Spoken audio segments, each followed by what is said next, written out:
When you want to invite them, they're like, no, I don't want that, because I'm not ready to give up this. I'm not ready to give up that. I know that if I go to church, I have to, and I always tell them, it's not about that.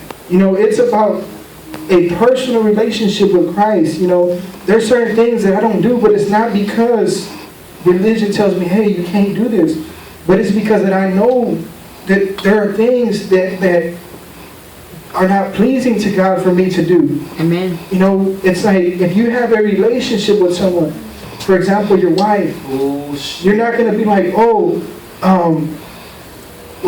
man, I have to be faithful. Oh man, I have to do this. Yes. If you truly love her, Yes. it's gonna come from your heart because you're gonna want to do it. Yes. And a lot of times people are turned off from church because they have not had that relationship and encounter with Christ. Hallelujah. I remember when God came into my life and He, introduced Himself to me in a personal way.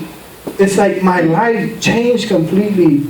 I remember just going and coming to church, and God had began to deal with me, and I felt that need. I said, man, I really need God. I really need something. My life is in pieces, and that's the beautiful thing, you see, because when we come to Christ, it doesn't matter how we come.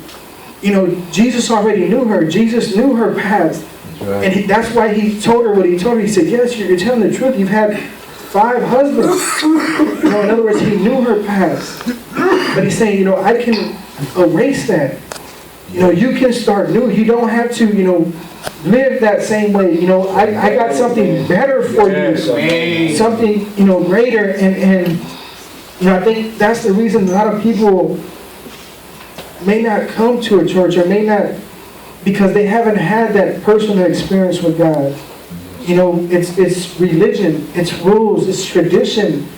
There are times when I ask people, why is it that you do this? And they're like, well, I don't know.